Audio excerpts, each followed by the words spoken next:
కాంగ్రెస్ ప్రభుత్వం ప్రతిష్టాత్మకంగా ప్రజల ముందుకు తీసుకొచ్చి అమలు చేయాలనుకుంటున్న 6 గ్యారెంటీల్లో ఇల్లు కూడా ఒకటి, ఇందిరమ్మ ఇల్లు. ఈ ఇందిరమ్మ ఇల్లు ఏ నమూనాలో ఉండాలి అన్న దానిపైన ఈ నెల రోజులుగానే చర్చ జరుగుతున్నది. అయితే 3 నమూనాలు వచ్చినాయి. ఈ 3 నమూనాల కంటే ముందు ఒక విషయము, ప్రజాపాలన కింద తీసుకున్న దరఖాస్తుల్లో 1,25,00,000. ఈ 1,25,00,000 దరఖాస్తుల్లో 25 లక్షల దరఖాస్తులకు పైగా ఇళ్లకు సంబంధించినవి అనేది ఒక అంచనా ఉన్నది. వాటి స్క్రూటినీ జరుగుతున్నది. జిల్లాల వారీగా వాటిని విడగొట్టి డిజిటలైజ్ చేస్తూ ఉన్నారు. ఈ డిజిటలైజ్ చేసిన తర్వాత ఇళ్ల కోసం పెట్టుకున్నవారు, రైతు భరోసా కోసం పెట్టుకున్నవారు, 2,500కు గ్యాస్ రాయితీకి, చేయూత, ఇట్లాంటి చాలా విషయాలు అందులో ఉన్నాయి. ఈ ఇళ్ల విషయానికి వస్తే కనుక గత ప్రభుత్వము ఇళ్ల కోసం దరఖాస్తులు తీసుకుంటే 15 లక్షలు వచ్చినాయి. అందులో స్క్రూటినీ చేసిన తర్వాత 10 లక్షల మంది అర్హులని తేల్చిండ్రు వాళ్ళు. వారు చెప్పిన గత ప్రభుత్వం చెప్పిన మాట, ఇంటి స్థలం ఉన్న వారికి 3 లక్షలు ఇస్తామని. డబుల్ బెడ్రూమ్ ఇల్లు ఎట్లాగో ఉండనే ఉన్నాయి, అవి 2 లక్షలకు పైబడి. వాటిల్లో పంపిణీ కాకుండా మిగిలినవే ఎక్కువ ఉన్నాయి. నిర్మాణం దశలో ఉన్న 80 నుంచి 90% వరకు ఉన్నాయి. ఆ గత ప్రభుత్వం ఇంటి నమూనా ఏమిటంటే డబుల్ బెడ్రూమ్ ఇల్లు కనబడుతున్నాయి. ఇక 5 లక్షలు 3 లక్షల రూపాయలు ఇస్తామన్నారు కాబట్టి వాళ్ళు ఇష్టం ఉన్నట్టు కట్టుకుంటూ దానికి నమూనా అయితే అప్పటికి బయటికి రాలేదు. అంతలోపు ఎలక్షన్లు వచ్చినాయి, ప్రభుత్వం మారిపోయింది. ఇది గత ప్రభుత్వానికి సంబంధించింది. ఇక ఈ ప్రభుత్వం వచ్చిన తర్వాత ప్రజాపాలనలో దరఖాస్తుల స్వీకరణ జరిగిపోయింది. ఈ దరఖాస్తుల స్వీకరణ తర్వాత ఇప్పుడు ఇండ్లకు ఇంటి జాగాలు ఉన్న వారికి 5 లక్షలు, ఇంటి జాగా లేని వారికి స్థలంతో పాటు ఇల్లు కూడా కట్టేస్తామని ప్రభుత్వం చెప్పింది. ఈ చెప్పి కొన్ని నమూనాలు వచ్చినాయి. అవి 3 నమూనాలు. 3 నమూనాలు ఏమిటంటే, ఇందులో ఉన్నది మొదటి నమూనా.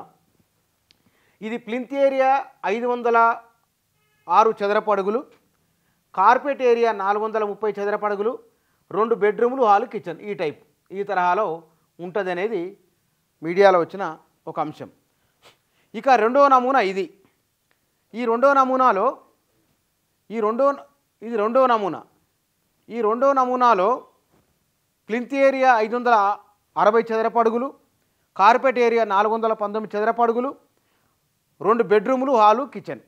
సేమ్ డబుల్ బెడ్రూమ్ ఎట్లయితే ఉన్నదో ఆ టైపే, కానీ నమూనా ఈ నమూనాలు.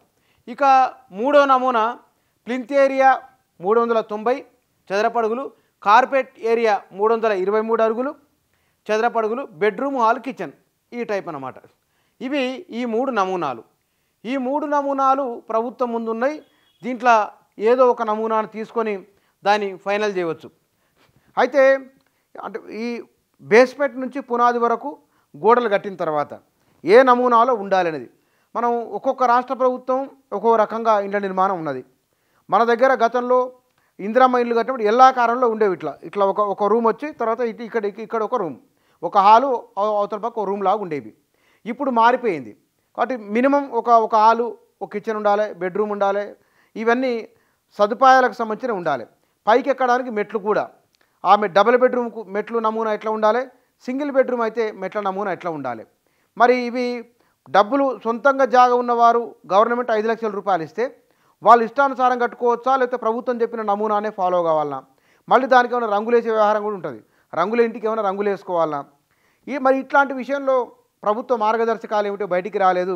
కానీ ఇండ్లకు సంబంధించిన 3 నమూనాలు వచ్చినట్లు ఇవాళ మీడియాలో కథనాలు వచ్చినాయి. ఈ 3 నమూనాల్లో 2 డబుల్ బెడ్రూమ్ నిర్మాణానికి సంబంధించినది, 1 సింగిల్ బెడ్రూమ్ నిర్మాణానికి సంబంధించినది. 5 లక్షల రూపాయలకు నిజంగానే ఒక డబుల్ బెడ్రూమ్ కట్టుకోవాలంటే 5 లక్షలు సరిపోవు. మరి అదనంగా వాళ్ళు డబ్బులు కూడా వేసుకోవాలి. కాబట్టి అనుకుంటే ఆ నమూనా ఎట్లా ఉండాలి? మరి మొత్తం ప్రభుత్వమే కట్టి ఇస్తేనేమో అది వేరే విషయం. ప్రభుత్వం కట్టక 5 లక్షల రూపాయలు, దానికి ఇంకో 5 లక్షలు వాడు కలుపుకొని ఒక మంచి ఇల్లు కట్టుకోవాలనుకుంటారు. అట్లాంటప్పుడు మరి ప్రభుత్వం చెప్పిన ఆ నమూనా ఉండాలన్నా, ఎట్లా ఏమిటి అనే దానిపైన ఇంకా ప్రభుత్వం నుంచి స్పష్టమైన మార్గదర్శకాలు అయితే రాలేదు. కానీ నమూనాలు ప్రభుత్వం దగ్గర ఉన్నాయి. ఈ నమూనాల్లో ఏదో ఒక దాన్ని బహుశా ఫైనల్ చేయవచ్చు. ఎందుకోసం అంటే అనుకున్న గడువులోపే 6 గ్యారెంటీలను అమలు చేయాలి. కాబట్టి ప్రభుత్వం ఆ దిశగా ప్రయత్నం చేసే అవకాశం ఉన్నది.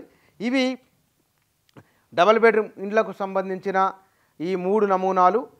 ఈ 3 నమూనాలు కూడా ఇంత తొందరగా వస్తాయని అంచనా లేదు. అయితే దీంట్లో ఇంకొక సమస్య కూడా ఉన్నది. ఈ 3 నమూనాలలో ఏదో ఒక ఫైనలైజ్ చేసి క్షేత్రస్థాయిలోకి వెళ్ళాలంటే ముందు తీసుకున్న దరఖాస్తులను కూడా పరిశీలన చేయాల్సి ఉన్నది.